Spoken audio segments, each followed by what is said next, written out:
Egiptoko artea. Egiptoko arte adierazpenak arkitektura, eskultura eta pintura, propaganda funtzioa zuten. Jainkosak goresteko eta faraoiak goratzeko. Arkitektura. Tenplua. Arkitektura arkitrabeduna edo dintelduna zen. Eta kolosalismorako joera zuen, hau da, dimentsio handikoa zen. Hileta eraikinak. Mastabak. Piramideak. Eta hipogeoak. Eta tenpluak, izan ziren egiptoarren eraikuntza lan handiak. Tenpluak eraikitzeko harria erabiltzen zuten.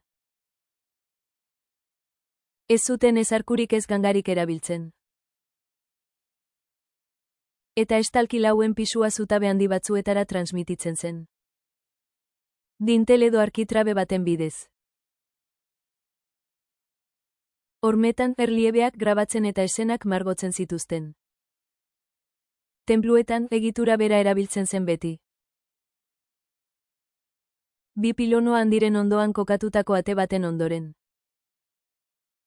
Patio arkupetu bat. Gela hipostilo bat. Eta jainkotegia zeuden.